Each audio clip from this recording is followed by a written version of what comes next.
Hey everyone, I'm Riley.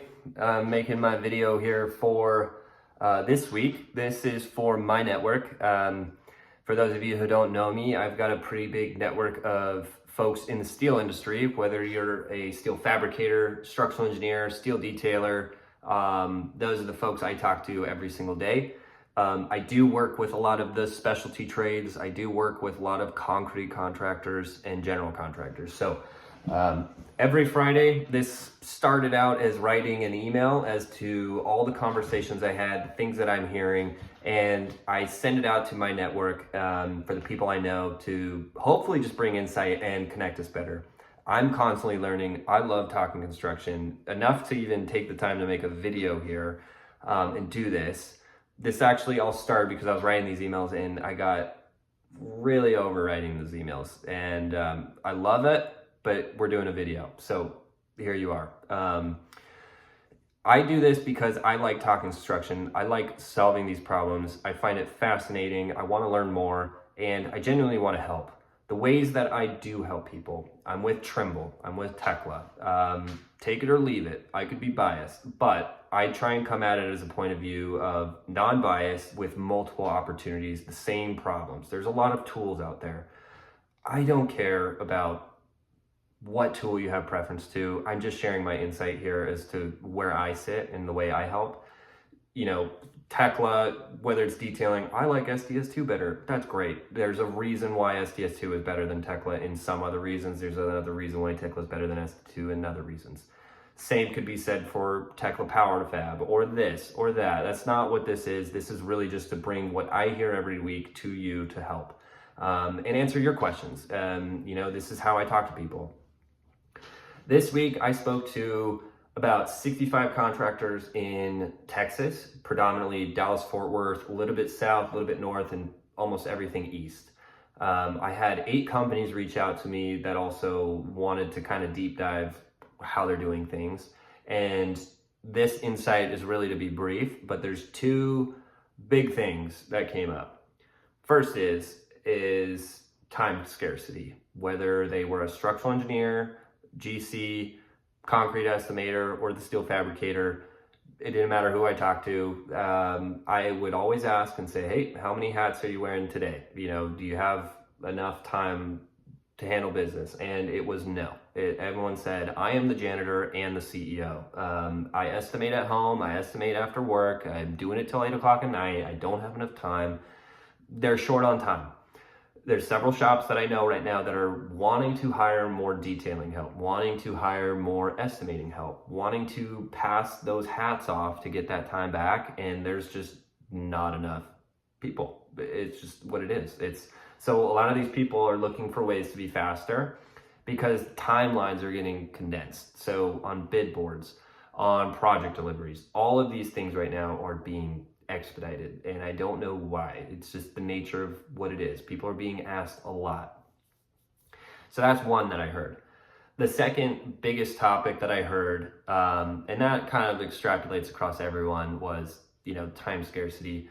Estimating was really big, but just tracking, whether it was project management. I had a lot of GCs, a lot of concrete guys just trying to understand where are we in a job, right? A lot of them were talking to me about, we're using Procore for this to keep track it, or we're not using Procore because it's ungodly expensive, or what, or this, or I don't have the time. We're doing it by pen and paper, or by phone.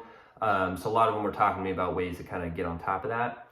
Tracking on the steel side of things, though, a lot of guys were really doing it by pen and paper. So when we think about estimating, a lot of people are trying to speed that up, or they can't keep up to it, and GCs are looking for lower numbers.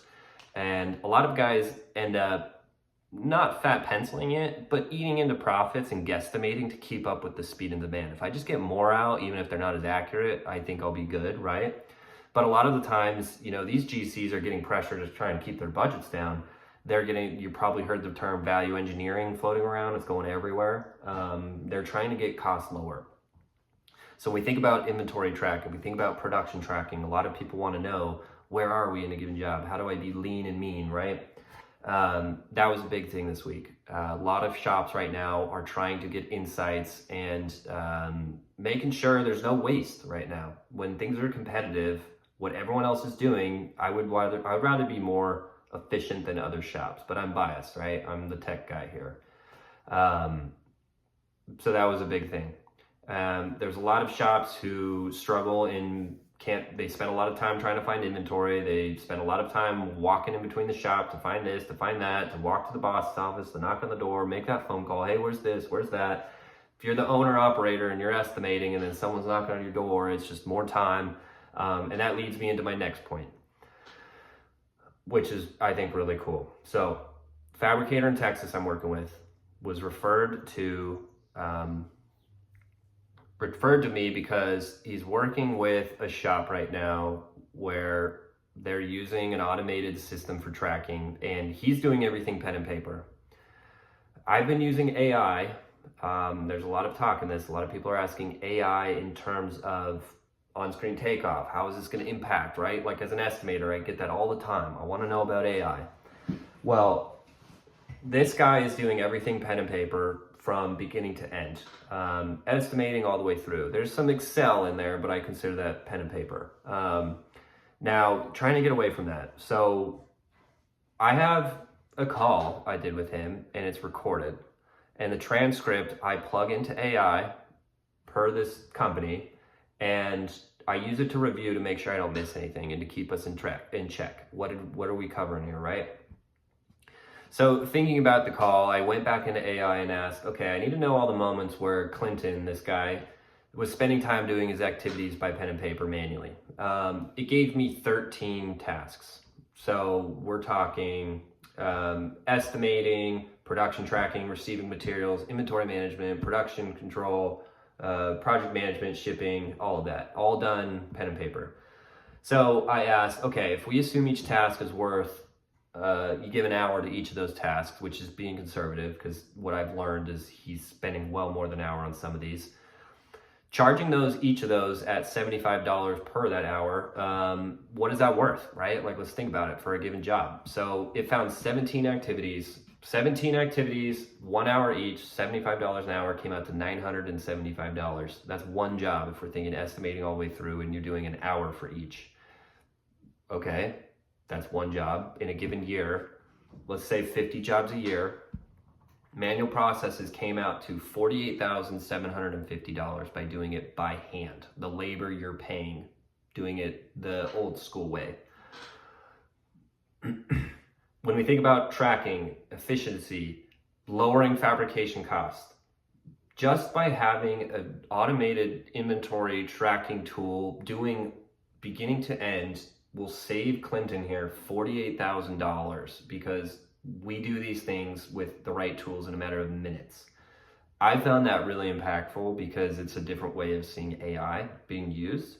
It's not for takeoff, but it's automation, right? So that is one way I think it's worth sharing with you guys. If you guys have questions and you're curious about where can we trim the fat and be competitive, well, come talk to me. You know, I love using these tools.